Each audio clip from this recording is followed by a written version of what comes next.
एक दिन रात के टाइम पर वो इनके घर में घुसते इनके मदर फादर को पकड़ा और उनके मुंह में कपड़े ठूंस दिए, तीनों के मुंह में, कि कोई आवाज़ नहीं आए बाहर। और उसके बाद उन सब ने पवित्रा के साथ सारा गलत काम किया और तब तक कि बार बार जब तक कि उसकी मौत ही नहीं हुई। तो उनका घर खोला तो देखा कि उन तीनों की डेड बॉडी पड़ी हुई है और पवित्रा के शरीर पर कोई कपड़ा तक नहीं था।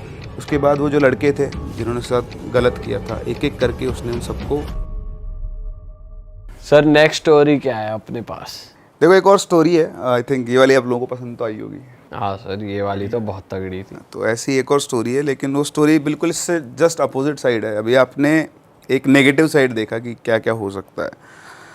अब कई बार कई लोगों की लाइफ में ऐसे हॉरिबल इंसिडेंट होते हैं, उनकी डेथ हो जाती है और उसके बाद आप एक बिल्कुल फ्लिप साइड देखोगे इस वाली स्टोरी के अंदर, जहाँ पर एक कैरेक्टर दोस्ती का एक बहुत बड़ा आपको दिखाई देगा।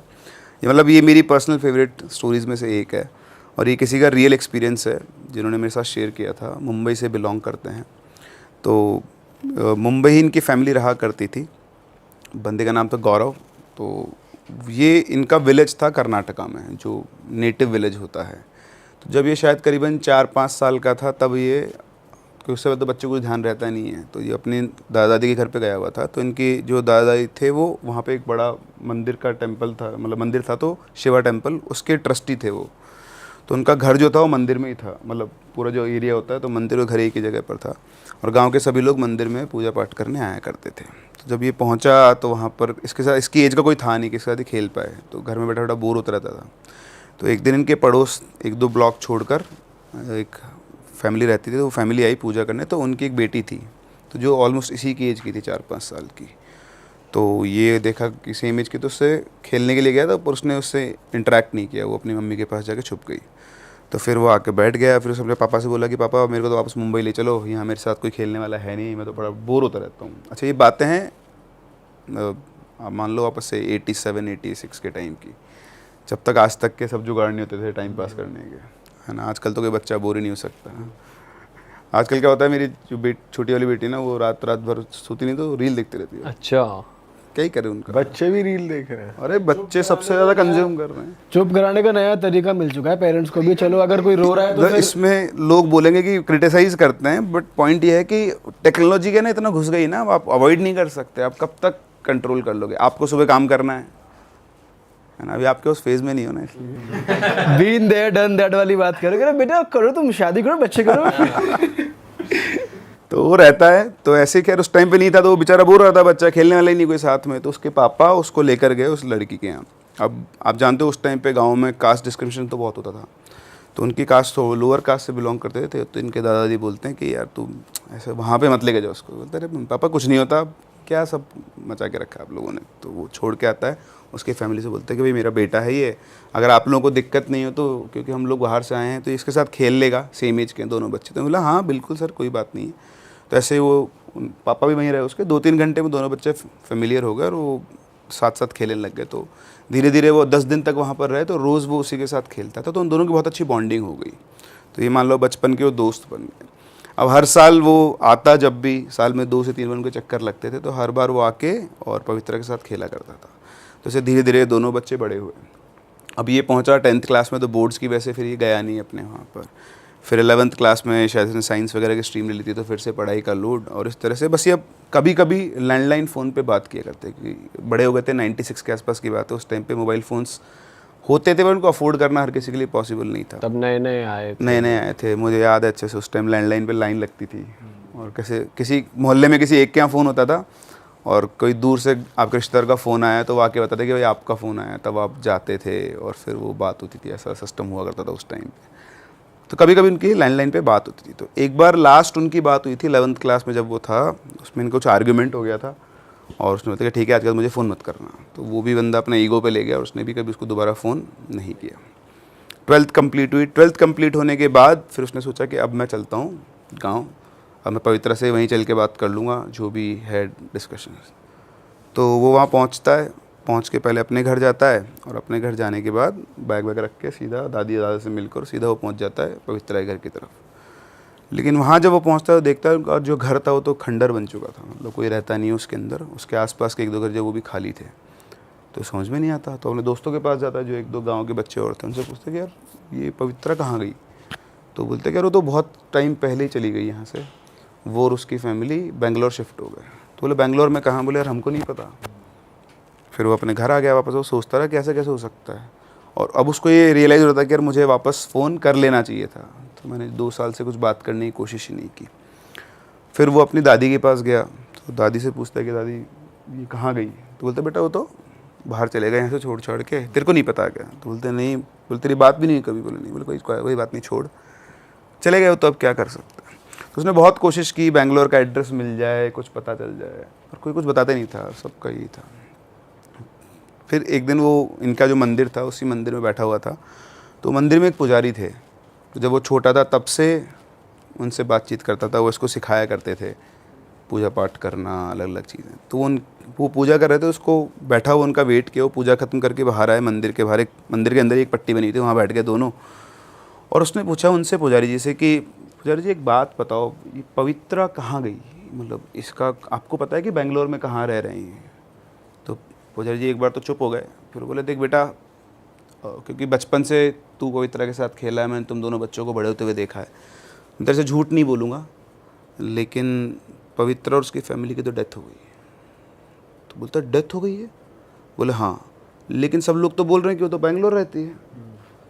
तो बोले वो तो तेरे दादा दादी उन्होंने सबको बोल रखा है कि जब भी वो आएगा तो उसको ये नहीं बोलना है कि उसके साथ कुछ हो गया है, क्योंकि उसका बहुत अटैचमेंट था उससे, तो इसलिए तेरे को सब ये बोलते हैं, लेकिन सच्चाई कुछ और है। तो बोलता मुझे बताओ क्या सच्चाई है। उसने बताया कि जब वो बड़ी हुई, तो जैसे जब तुमने तो आना बंद कर दिया, 2-3 साल तुम नहीं आए थे, तो यहाँ पे क्या है, कुछ लोग अब जहाँ भी वो रहते थे तो कुछ इन्फ्लुएंशियल लोग हैं, उनके जो बच्चे हैं, लड़के थे उनके, तो वो उसको टीज़ किया करते थे। रास्ते चल रही है तो गलत जगह पर टच करना, इस तरह से छेड़ना उसको, उनकी गंदी नज़र थी उसके ऊपर। तो एक बार क्या हुआ कि वो रात के टाइम पे आ रही थी, तो उसको उन्होंने छेड़ा, तो उन्होंने क्या कि पुलिस कंप्लेन कर दी। तो पुलिस कंप्लेन कर दी, उन्होंने पूरी रिपोर्ट की उनके अगेंस्ट।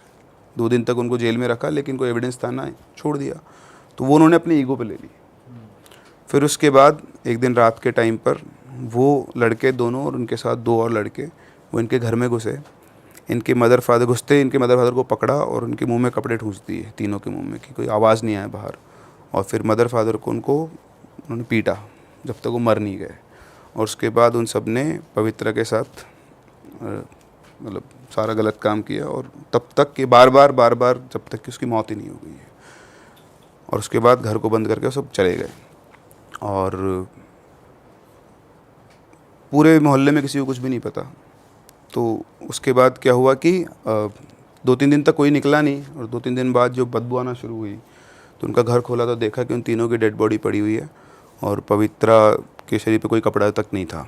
तो उसके बाद से फिर सब लोगों ने, पुलिस आई, सब कुछ हुआ, लेकिन इन्फ्लुएंशियल लोग थे, तो जैसे तैसे करके वो फ्री हो गए सब लोग। तो उसके बाद से इस घर में कोई नहीं रहता है। लेकिन जब इनका सब कुछ हो गया, रिचुअल्स वगैरह इनको, तो इस घर के अंदर से अलग अलग अजीब अजीब सी आवाज़ आना शुरू हो गई, जैसे कोई हेल्प के लिए चिल्ला रहा है। और कई बार जो अड़ोस पड़ोस के लोग थे, उन्होंने पवित्रा की आवाज़ सुनी थी कि हमने तुम सबको बुलाया लेकिन कोई भी हमारी मदद करने नहीं आया। उनकी लोकल लैंग्वेज में ऐसी आवाज़ आती थी कि जैसे पवित्रा ही बोल रही है। तो आसपास के 1-2 घर और डर के मारे खाली छोड़ के वहाँ से निकल गए हैं। और तब से लेकर अब तक मतलब यही रहता है कि ये यहाँ कोई नहीं रहता है, बस यहाँ पर जैसे वही जो लड़के हैं गुंडे टाइप के और जो सारे थे, अब क्योंकि आसपास कोई नहीं तो वो यहाँ पे आते हैं, नशा वशा करते हैं, और ये सब है। अच्छा। और ये बेटा असली सच्चाई है।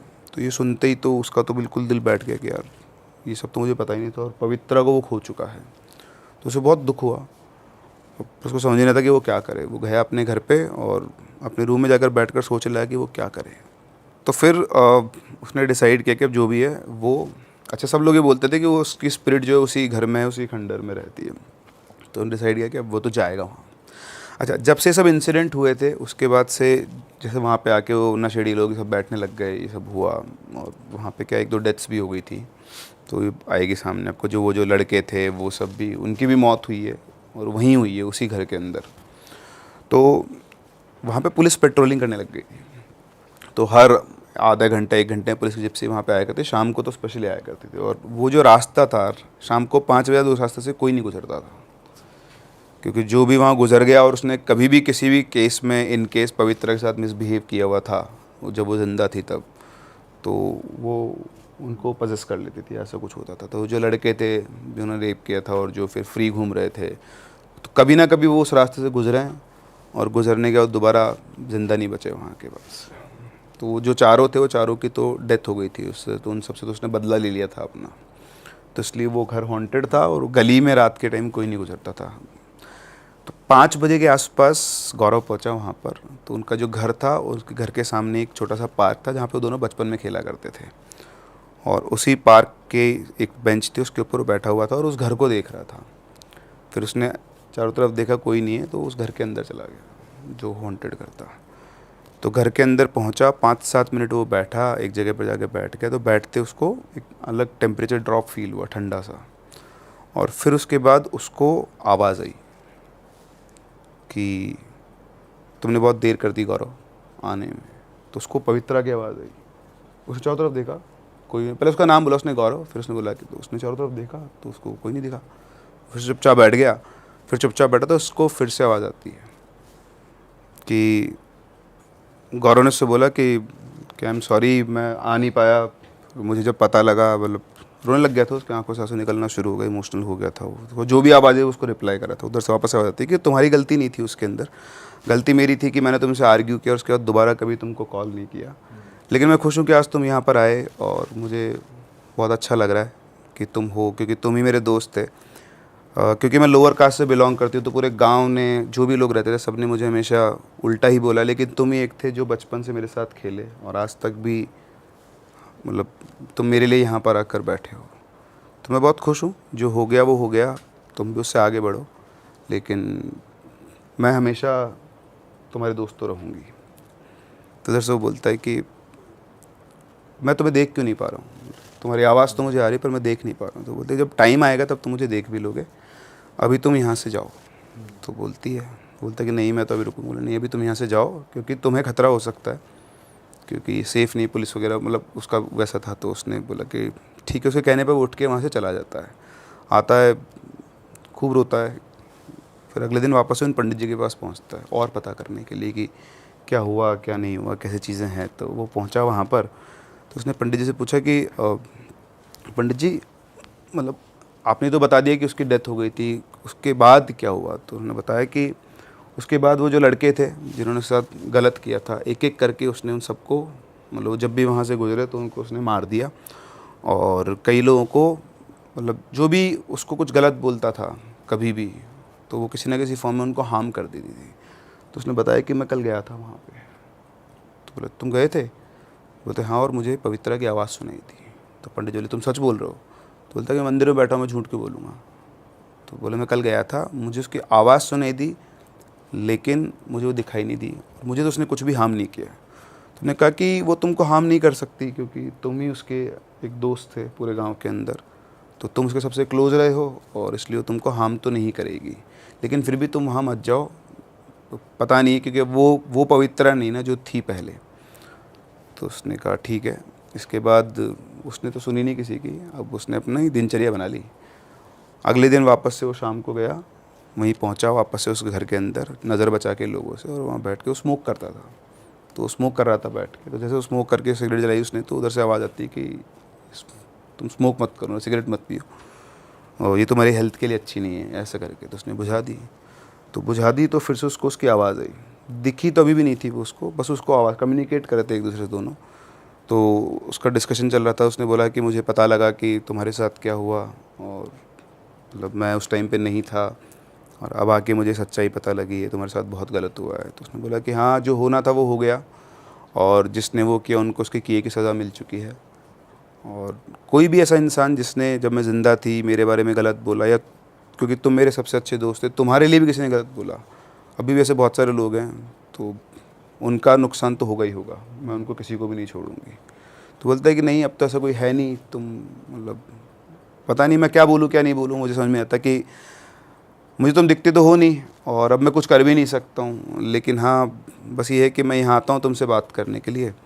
और इस तरह से उनके कम्युनिकेशन हुए, बैठे वो। फिर उसने वापस से, अच्छा, बीच बीच में पुलिस की जब से आती तो छुप जाता था उठ के खंडर के अंदर ही कहीं ना कहीं पर, तो उसको कोई हार्म नहीं था। उसके बाद फिर वापस आ गया उस दिन रात को। अब रात को जब वो आया वापस, तो उनके घर के जो पुजारी मंदिर में ही थे पुजारी जी, तो कोई आते हैं गेट बजाते हैं लोग, तो गेट बजाते हैं तो पुजारी जी को जगाते हैं, तो ये लोग भी उठ के आ जाते हैं। तो बोलते हैं कि वो एक लड़का है सुरेश, उसके अंदर किसी की आत्मा आ गई है और वो बहुत अजीब सा बिहेव कर रहा है। उसके पेरेंट्स से आते हैं एक्चुअली कि हमारे लड़के को पता नहीं क्या हो गया है, घर पे आके बहुत अजीब सा बिहेव कर रहा है और हमने उसको एक कमरे में बंद किया हुआ है, वो उसकी बहन को मारपीट कर रहा है, हमसे मारपीट कर रहा है, तो आप जल्दी चलो। तो पुजारी जी जाते हैं, तो ये समझ तो जाते हैं कि वो कहीं ना कहीं पवित्र है। तो इधर से गौरव बोलता है कि मैं भी चलूँ आपके साथ, बोलते नहीं नहीं पहले मैं देख के आता हूँ, अगर तुम्हारी ज़रूरत होगी तो मैं बता दूंगा तुमको। तो वो वेट करता है पंडित जी का, वो जाते हैं, वापस से आते हैं और उसको सारा इंसिडेंट बताते हैं कि उसके अंदर कोई बहुत पावरफुल स्पिरिट आ गई है और वो बहुत अजीब सा भी, खुद को भी हार्म कर रहा है, सबको हार्म कर रहा है। तो उसने पूछा वो पवित्र है क्या? तो पंडित जी बोलते हैं लग तो ऐसे ही रहा है कि वो है, पर देखते हैं, एक तांत्रिक को बुलाया है जो उसको कंट्रोल कर सकता है। तो उसने बोला कि पंडित जी मैं चलूँ आपके साथ एक बार?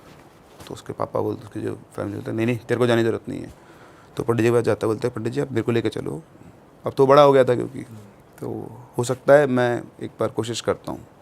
तो उसके पापा ने मना कर दिया कि नहीं नहीं। तो पंडित जी ने समझाया कि देखो साहब, ये 2 दिन से जा भी रहा है उस खंडर में, ये उससे बातचीत भी करा जैसे बताता है, तो इसको वो हार्म नहीं करेगी, आप चिंता करो, साथ में मैं जा रहा हूँ, हो सकता है कि उस लड़के की भी ज़िंदगी का सवाल है। तो वो जाते हैं अंदर, तो वहाँ पहले तांत्रिक पहुँच चुका होता है।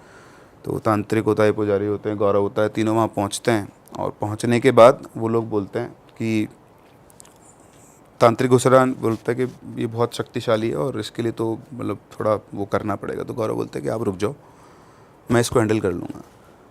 तो तांत्रिक कुछ बोलता तो पंडित जी बोलते हैं कि आप रुक जाओ, ये इसका जो भी कुछ है एक बार इसको चेक करते हैं और देखते हैं, हो सकता है कि आपको कुछ करना ही नहीं पड़े। अच्छा, ये जो लड़का था सुरेश, ये गौरव का ही दोस्त था, पहले रहा हुआ है, और इसकी एक छोटी सिस्टर थी जो इसको भी भैया ही बोला करती थी। तो वो आती ही रोने लग गई बहुत तेज कि भैया देखो भैया को क्या हो गया है ये वो। तो वो अंदर जाता है, तो तांत्रिक सब बाहर होते हैं, पुजारी जी उसको अंदर छोड़ते हैं और बोलते हैं कि अगर कुछ भी दिक्कत हो तुम बहुत तेज़ चिल्ला देना, हम लोग सब अंदर आ जाएंगे, अगर तुम्हारे पास ऐसा लगता है मान लो तुम्हारे पर वो हमला करे या कुछ भी हो।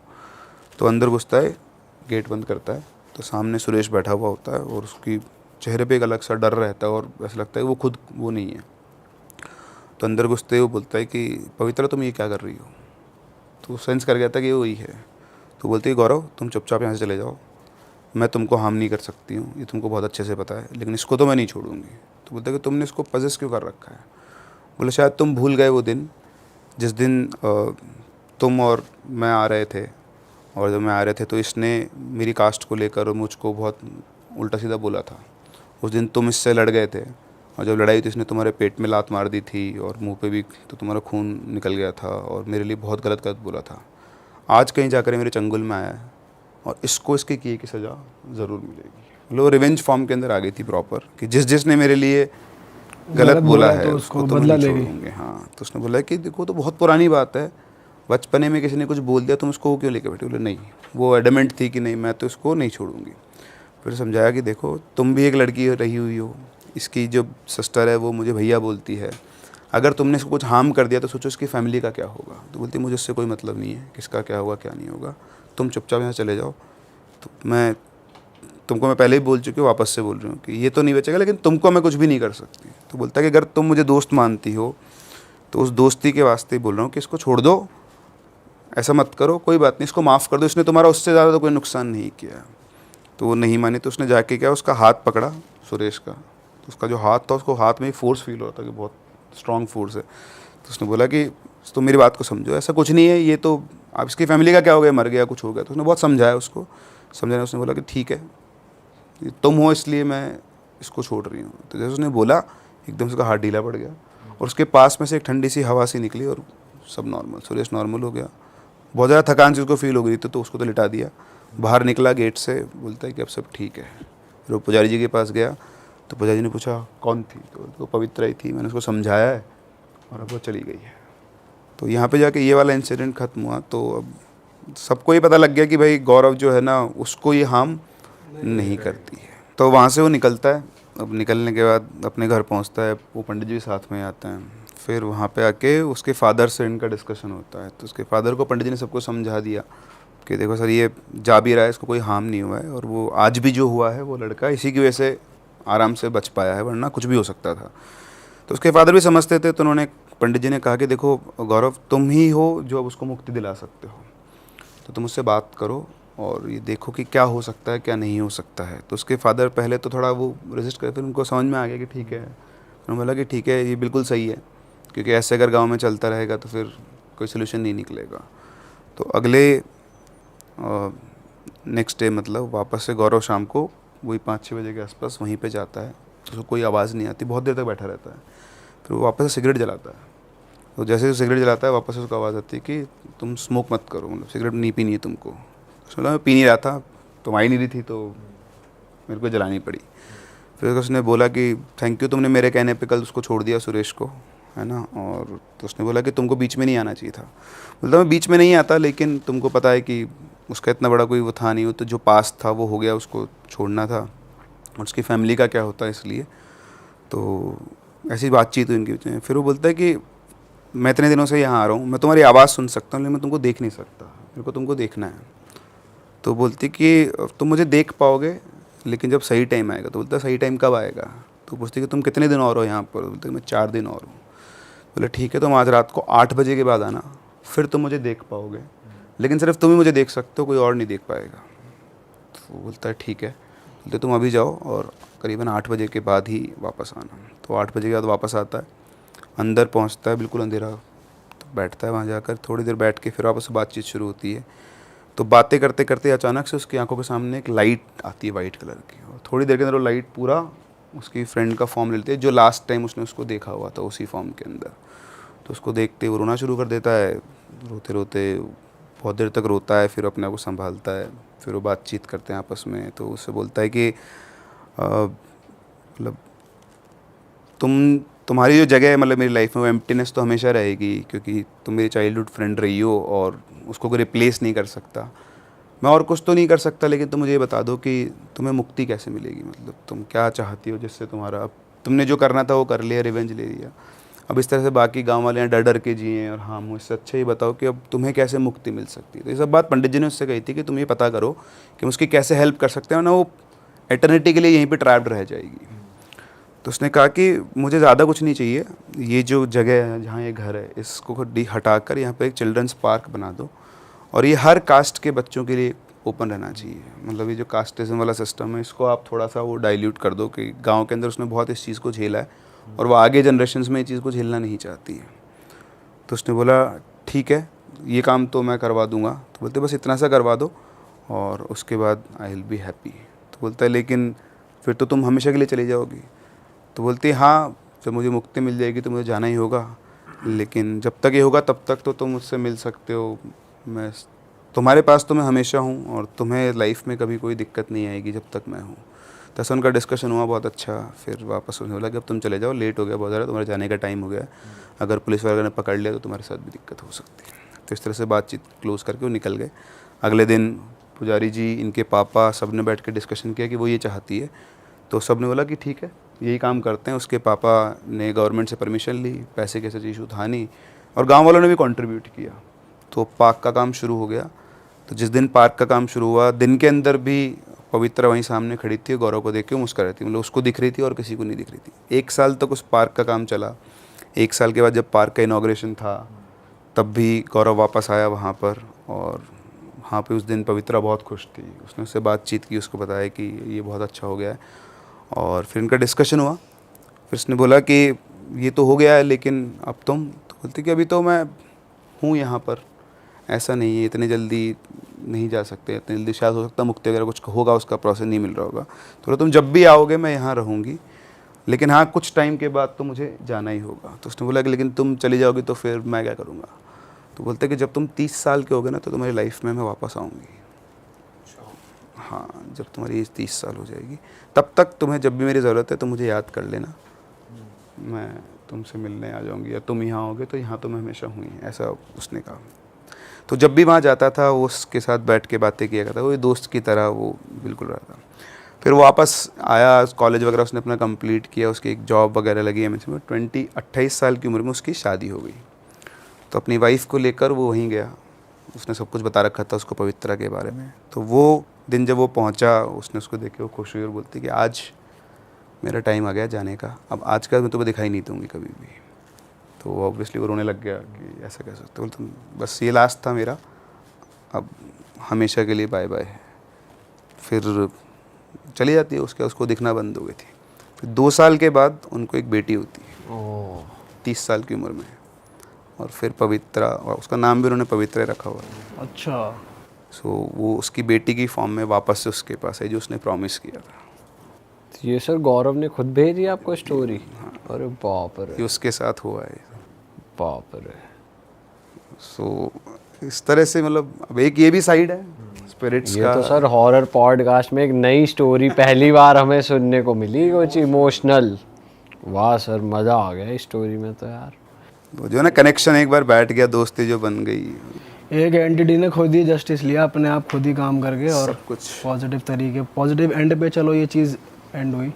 हाँ, उसको जिससे बदला लेना था, जिसने उसके साथ गलत किया, उसने उसके साथ गलत किया। हाँ। लेकिन वो कई बार ऐसा होता है ना कि चीज़ों के बाद कैरेक्टर चेंज हो जाता है, लेकिन उसका एक जो लिंक बना हुआ था, या फिर ये उसके मुक्ति का रास्ता था, जो भी कुछ कह लो, जो लिंक बना हुआ था दोस्ती का, बचपन का, तो एक तरह की मिसाल है कि वो बाद में भी चेंज नहीं हुआ उसका नेचर।